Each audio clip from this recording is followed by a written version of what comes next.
नमस्कार. यापुढचं आपलं सेशन आहे कंपनी प्रेझेंटेशनचं. तर पहिलं प्रेझेंटेशन आपलं आहे Shri Nilesh Belsare self redevelopment way to go या विषयावर करणार आहेत. तर मी त्यांना विनंती करते की त्यांनी प्रेझेंटेशनला सुरुवात करावी. थँक्यू. सो हा टॉपिक जरा नवीन वाटतो आजकाल, पण if you go back 50 years म्हणजे 50 वर्षांपूर्वी तुम्ही गेलात तर बऱ्याचशा सोसायटीज एस्पेशली सबबमध्ये अशाच डेव्हलप व्हायच्या की ते सगळे एकत्र येऊन पैसे काढायचे, नंतर ते लँड विकत घ्यायचे, कन्व्हेन्स घ्यायचे आणि कोऑपरेटिव्ह बँकेकडनं कर्ज घ्यायचे आणि कॉन्ट्रॅक्टरला अपॉइंट करून स्वतःच करायचे. आता काय झालं की नंतर ते रिअल इस्टेटच्या प्राइसेस आणि त्यातले कॉम्प्लिकेशन्स इतके वाढत गेले आणि माफिया एलिमेंट पण त्यात खूप जास्त आला. त्याच्यानंतर मग लोकांना ते अनसेफ वाटायला लागलं, म्हणून मग लोकांनी डेव्हलपरला अपॉइंट करणं सुरू केलं. आणि of course at the same time the prices इतके हाय असल्यावर नाही म्हणालं तरीसुद्धा करप्शन, फिरवती वगैरे वगैरे सुरू झालं. पण coming back now today, fortunately there is no mafia element as such or negligible mafia element in redevelopment of any project. काही ठिकाणी पॉलिटिकल इंटरफिरन्स होऊ शकतो, एस्पेशली स्लम्समध्ये वगैरे, पण बाकी जनरली स्पीकिंग इट्स क्लीन. म्हणजे जे आहे ते आहे. आता गव्हर्नमेंटने प्रीमियम्स खूप वाढवलेत. ते प्रीमियम्स ॲक्च्युली खूपच टॅक्सिंग आहेत, पण ते direct with check up payment आपण करतो. त्यामुळे जे अंडर द टेबल एक्सपेन्सेस आहेत ते फार कमी राहिलेले आहेत आता, आणि anybody can really go for it, अशी सध्याची परिस्थिती आहे.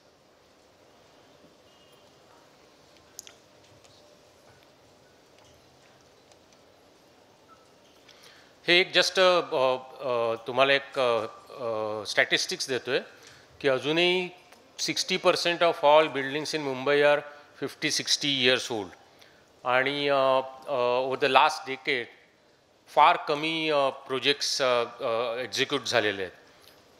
आणि त्याचं कारण असं आहे की बरेच वेळा डेव्हलपरला तिकडे मार्जिन जे पाहिजे असतं ते मिळत नाही, आणि मार्जिन फार थीन असतं. So the solution for that to our mind is self redevelopment.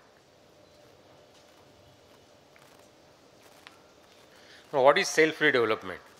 Now self redevelopment म्हणजे जे डेव्हलपर करतात तेच तुम्ही सगळं करता. You do exactly the same thing. पण आम्ही प्रॉक्सी डेव्हलपरसारखे आमच्यासारखी फर्म्स तुम्हाला मदत करतात. म्हणजे फॉर एक्झाम्पल सगळी ॲप्लिकेशन गव्हर्मेंटकडे जातात, ती सगळी साईन बाय दी कमिटी असते, authorise members of the committee.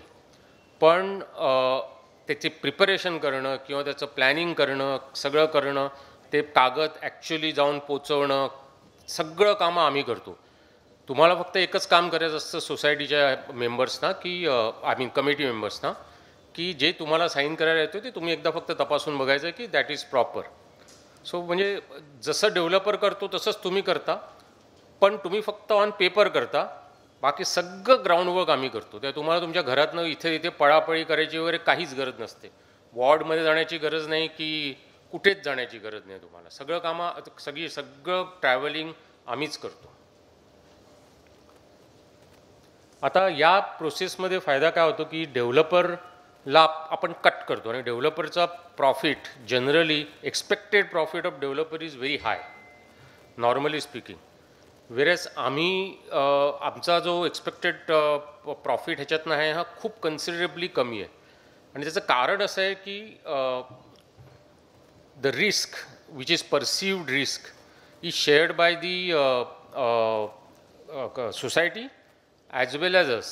आम्ही आमची इनिशियल इन्व्हेस्टमेंट करतो, त्यात ती रिस्क असते, आणि सोसायटी ऑफकोर्स त्यांचीच लँड आहे आणि त्यांचंच सगळं आहे, त्यामुळे ती रिस्क इज प्रॉपरली शेअर्ड. होतं काय की पूर्ण तुम्ही जेव्हा डेव्हलपमेंट राईट्स विकता तेव्हा पूर्ण रिस्क डेव्हलपरकडे शिफ्ट होते, आणि ती पूर्ण रिस्क त्याकडे शिफ्ट झाल्यावर त्याचे एक्सपेक्टेशन रिस्क रिटर्नचे फार हाय असतात. बिकॉज फिनान्सचं प्रिन्सिपल आहे की हाय रिस्क हाय रिटर्न. सो इथे कसं रिस्क प्रॉपरली शेअर होते, आणि त्याचे मिटिगंट्स पण मी तुम्हाला सांगेन. तर ते त्या दृष्टिकोनातनं मग दोघांनाही विन विन सिच्युएशन होते.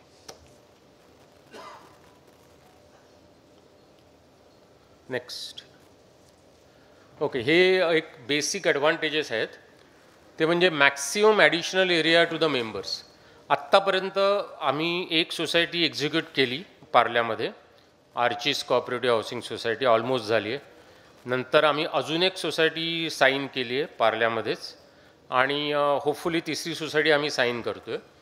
तर या प्रत्येक ठिकाणी आमचा अनुभव असा आहे की डेव्हलपरनी जे दिलेले होते त्यांना रेंट, किंवा rent is constant but corpus किंवा एक्स्ट्रा एरिया, त्याच्यापेक्षा खूपच सिग्निफिकंटली जास्त एरिया आम्ही देऊ शकतो. आम्ही देऊ शकतो म्हणण्यापेक्षा प्रोजेक्टमधनं ते घेऊ शकतात, कारण it's a self redevelopment project. तर तुम्ही म्हणाल की असं का होतं, म्हणजे काय डेव्हलपर एवढं कमी काय होतं? एकच त्याची एक्सपेक्टेशन जास्त असते, कारण सगळी रिस्क त्याच्या डोक्यावर टाकतो आपण. पण दुसरं महत्त्वाचं म्हणजे सेल्फ रिडेव्हलपमेंटमध्ये GST, ते मी पुढे आता मला ते जास्त हे करीन, एक्सप्लेन करीन. Certain taxes and GST and stamp duty वाचते आपली, त्यामुळे आपला तो पाय खूपच मोठा होतो. हे आहेत ते इंटँजिबल बेनिफिट्स आहेत. बिल्डिंग प्लॅन फॉर एक्झाम्पल, बरेच वेळा असं होतं की तुमचे एकदा प्लॅन फायनल झाले की आतमध्ये मटेरियल काय वापरतात ह्याच्यात तुमचा कंट्रोल नसतो. जेव्हा तुम्ही डेव्हलपरकडे देता, डेव्हलपर तुम्हाला ऑन पेपर तुम्ही एकदा साईन केली की मग त्यांनी त्याचं फिटिंग दिलं, मग ते जगवारचं कुठल्या ग्रेडचं दिलं आणि काय नाही दिलं, कसं दिलं, कुठे दिलं, ह्याच्यावर तुमचा कंट्रोल खूप कमी असतो. व्हेअरएज सेल्फ रिडेव्हलपमेंटमध्ये स्टार्ट टू फिनिश तुमचा कंट्रोल असतो. त्यामुळे कुठल्याही कॉन्ट्रॅक्टरला जरी निवडायचं असेल तरीसुद्धा ते तुमच्या सगळ्यांच्या सहमतीनेच होतं. त्यामुळे इन शॉर्ट प्रोजेक्टवर कंट्रोल तुमचा खूप असतो. कॉमन स्पेसेस, काही काही माल प्रॅक्टिसेस आहेत की कॉमन स्पेसेस डेव्हलपर सेल करून टाकतो, किंवा कुठे काही टेरेस आला आहे तो टेरेस सेल करता येत नाही आपण करून टाकतो. ते सगळ्या गोष्टी आहेत त्या ह्याच्यात अवॉइड होतात सेल्फ रिडेव्हलपमेंटमध्ये.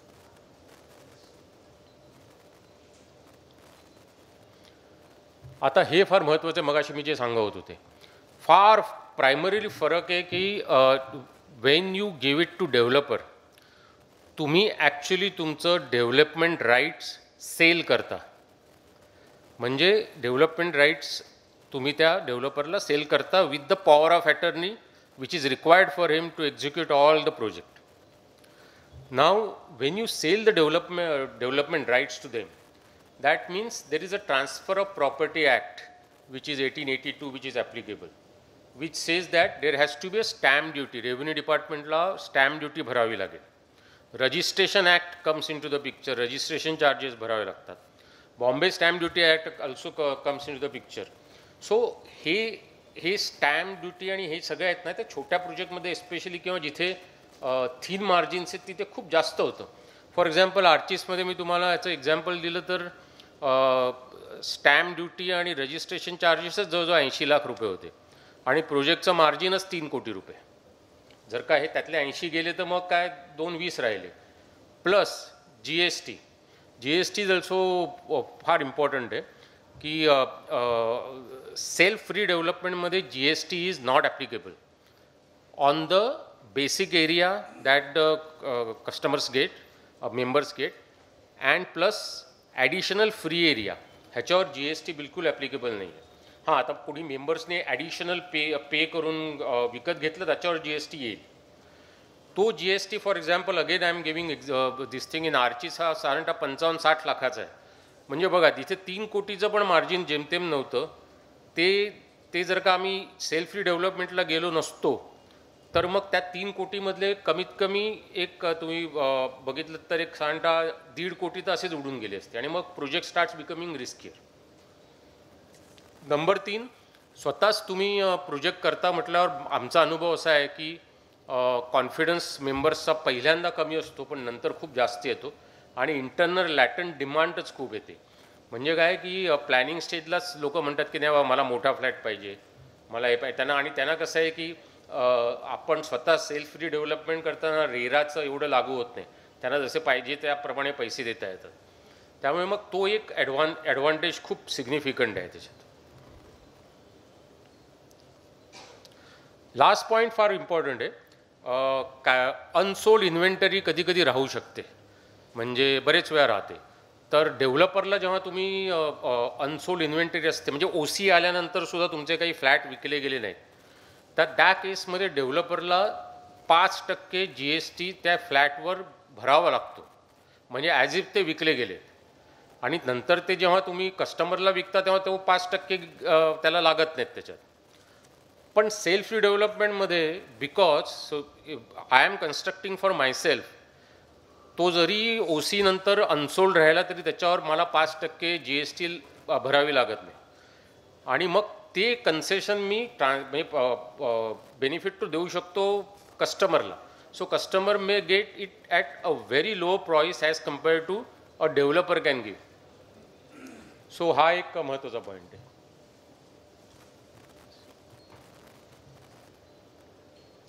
ओके, आमचा रोल काय असतो याच्यात? आमचा रोल खरं सांगायचं तर तो डेव्हलपर जे करतो ते सगळं आम्ही करतो.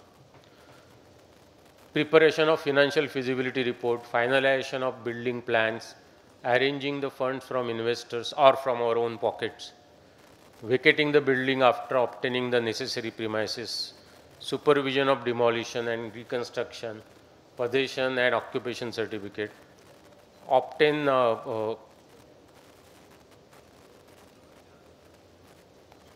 sorry, something. So project closure, OC, obtain the OC basically.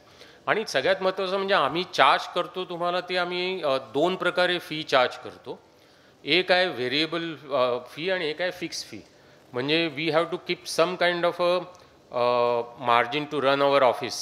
So ती आम्ही तुम्हाला प्लीन नंतर इक्वल, समजा 4 क्वार्टर प्लीन नंतर 8 क्वार्टरमध्ये कंप्लीट होणार असेल तर प्लीन नंतर आम्ही प्रत्येक क्वार्टरला तुमच्याकडनं एक ठराविक फी घेतो. आणि मग जेव्हा OC जेव्हा येते त्याच्यानंतर तेव्हा तुम्हाला तुमचा कॉर्पस मिळतो तेव्हा आम्ही उरलेली आमची व्हेरिएबल फी घेतो, which may be 10-15% of the revenue of the sold revenue. So इथे एक इम्पॉर्टंट पॉईंट मला नमूद करावं असं वाटतं आहे की सेल्फ रिडेव्हलपमेंटमध्ये तुम्हाला कॉर्पस हा सगळ्यात शेवटी मिळतो आणि जेव्हा तुम्हाला कॉर्पस मिळतो तेव्हाच आम्हाला आमची व्हेरिएबल फी मिळते.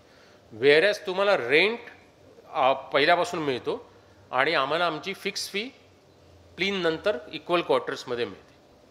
So this is in a way very win-win situation, especially where the FSI is not getting consume for whatever reason.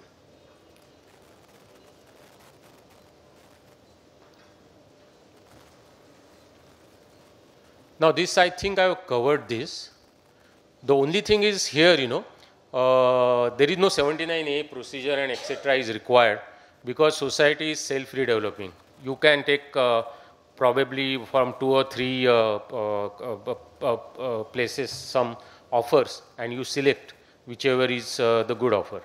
And society once appoints the consultant for self-development, it's just a finalization of benefits to the society through MOU or contract. So that means only Contract Act is applicable. So Contract Act is a very simple act as compared to Transfer of Property Act and Bombay Stamp Act and Registration Act. Then we do the design development phase, which takes a lot of time because lot of 2 and 4th it goes. And finally, when the plans are approved, we put it. Plans are approved by the society. We put it for the approval with the regulatory bodies, and at the same time, then up to CC, we arrange the fund. Now, some point of time, we'll have to go to the market. So this is not developer model. So we guarantee you that till first commencement certificate, we will definitely make sure that whatever funds are required, we'll take it. We'll put it. After that, we'll have to hit the market. Now, if if you ask me, there is one risk of selling, then that risk is there with developer as well. It's not that a developer can sell and we can't sell. It's for especially in market like Parle. For example, in Archis Society, we have sold almost through references. It's a small project, nevertheless. Then the second project that we are doing, right now we have not even got first CFO approval, and already 3 flats are sold. So selling risk in Vileparle East at least is not that high. And if you ask me, is there any other risk as compared to developer in self-redevelopment? In my opinion, there is no other risk. There may be certain delays, there may be some certain operational delays, that's it. The only risk always remains in the doomsday scenario is what if we don't sell? And what if we don't get the money? So that's the only risk. So that means, we feel that this is a very viable option for projects, especially where the margins are less.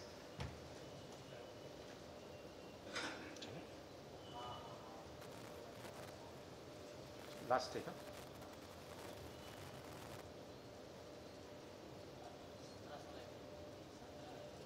अजून खालती करा ना. हाँ तो और नीचे करो ना आगे का ही झाली ना याच्या पुढची इसके आगे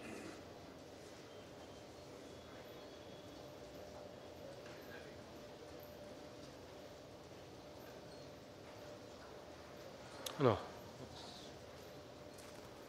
Okay, so this is where I wanted to just take 2 minutes of yours. Now this is a case study.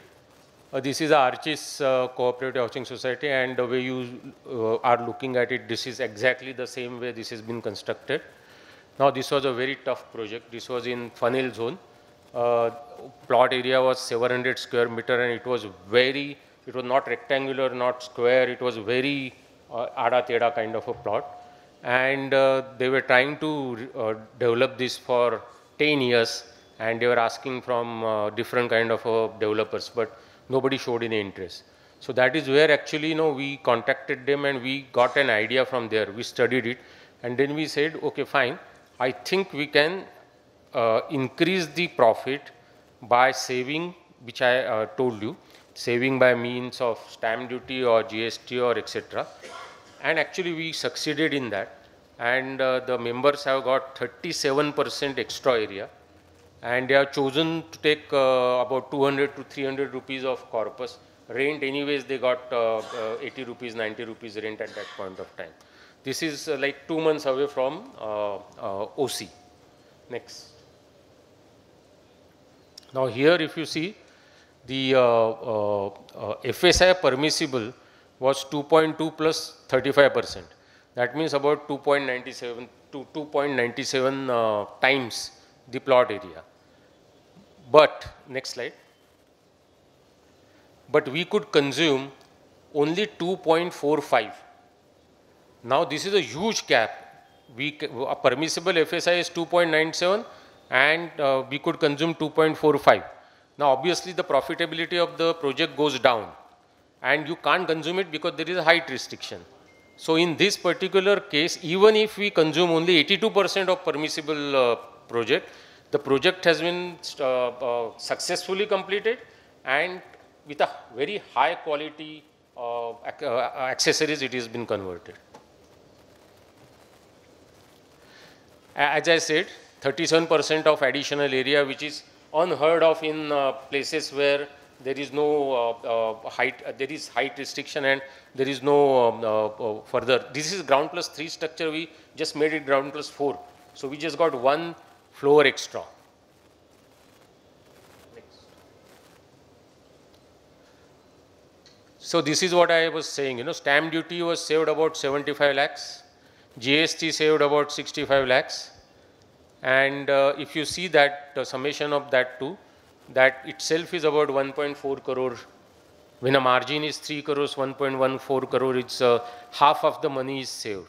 So it became feasible for everyone. We got some money, and they got their dream project, dream houses with 37% extra area. Now 37% extra area also very rarely any developer gives in the market where there is a full FSI consumption. We are given here 37% when there is no full FSI consumption.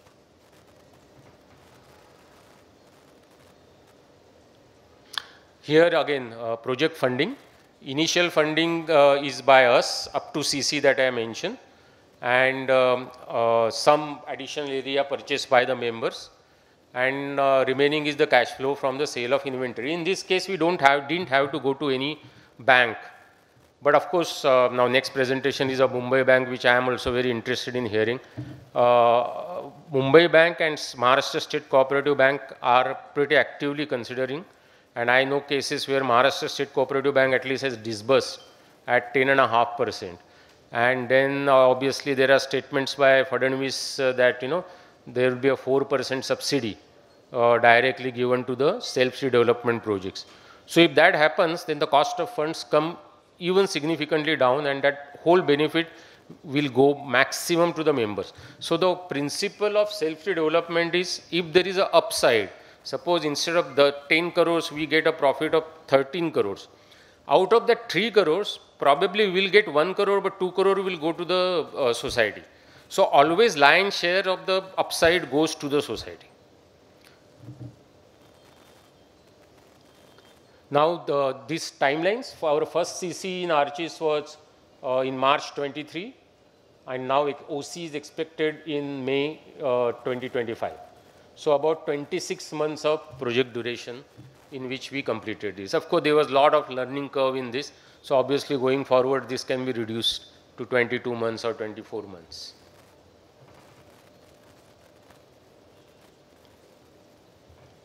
Yeah, so there is a very strong possibility of the government encouraging self-redevelopment in some additional benefits by way of reducing certain premiums.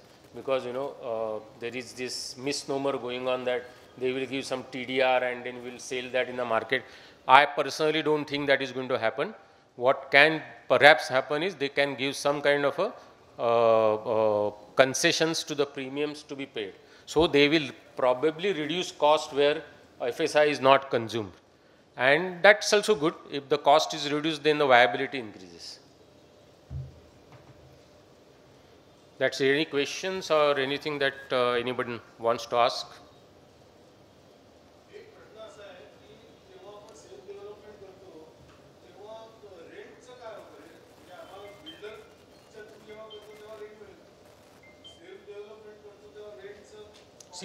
CC पर्यंतचं रेंटचे सगळे खर्च आम्ही करतो. CC नंतर we go to the market. तो मग तो सेल करूनच करतो आम्ही. ॲम्बिग्युटी म्हणजे तो मग it's a same thing with developer. समजा डेव्हलपरचे सीसी नंतरचे फ्लॅट विकले गेले नाहीत तर काय, सीसी नंतर 2-3 महिन्यांचा खर्च असेल तर तो आम्ही पण देतो. पण समजा तुम्ही असा विचार केलात की फ्लॅट विकलेच गेले नाहीत तर काय, तर तो प्रश्न डेव्हलपरला पण आहे. हां, पण ते बाउन्स होतील, उपयोग काय. तुम्ही 138 खाली जाल, अजून काय. म्हणजे मला काय म्हणायचं आहे की पार्ल्यासारख्या ठिकाणी स्पेशली किंवा दादरसारख्या ठिकाणी किंवा असं सेलिंग रिस्क ही फारच कमी आहे, फारच कमी आहे. फक्त तुमची वाईब. आणि दुसरी गोष्ट म्हणजे बिकॉज ऑफ सेल्फ रिडेव्हलपमेंट तुमचं ब्रेक इवन खूप कमी असतो डेव्हलपरपेक्षा. म्हणजे जर का त्या मार्केटमध्ये मी आज आर्चिसमध्ये जर का मी 33,000ला विकू शकलो, 32,000ला विकू शकलो, तेच प्रोजेक्ट जर का झीनी घेतलं असतं, I am taking names, but कोणी घेतलं असतं तर, हां नाव नको, कोणी दुसऱ्याने घेतलं असतं डेव्हलपरनी, तर ते त्याला 35-36च्या खालती विकता झालं नसतं. So we can sell low with the same kind of amenities. Amenities म्हणजे कशा, आता हाईट रिस्ट्रिक्शनमध्ये तुम्हाला वरचे माळे मिळत नाहीत, पण quality of construction can be very good. So ती एक रिस्क जी आहे ती पार्ल्यामध्ये तरी आम्हाला दिसली नाही. कारण आम्ही दुसरं प्रोजेक्ट चालू आहे, मी तुम्हाला सांगितलं आमचा अजून फर्स्ट अप्रुव्हल आलं नाही. 8 फ्लॅटपैकी 3 फ्लॅट विकले गेलेत. म्हणजे टोकन घेऊन आम्ही ठेवले.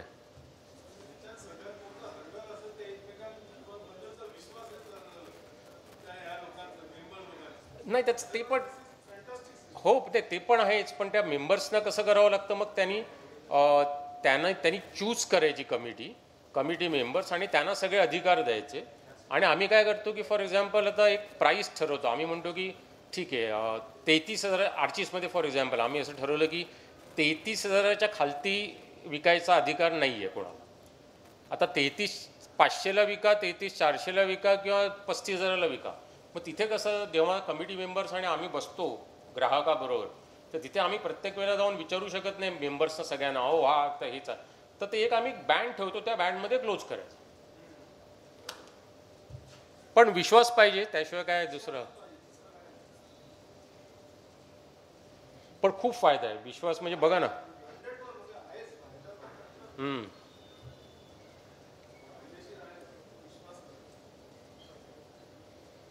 Anything else? Any other questions?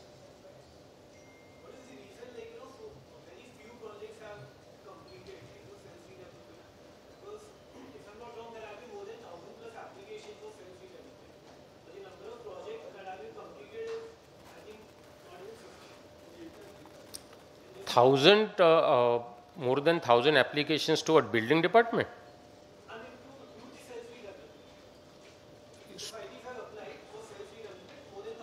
Applied to whom?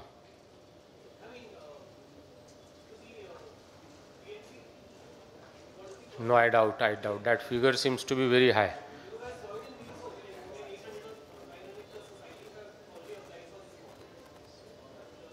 Maybe I will check that out, but that figure looks very high. But coming back to the point, why this doesn't happen is because of this thing that, there has to be unity among the members, number one, and depends on which area it is. As I said, we are operating in Parle East. Do we operate the same model if I get an opportunity in Kurla, for example? I will not, because I am not confident about selling in Kurla as much as in Parle East. But Santa Cruz West, certain area, we already given offer to Santa Cruz West 2 societies. I am confident that it will happen. So it depends on which area. But still the number looks very high that, 9,000 applications have been made to BMC and nothing is moved. But I will check it out.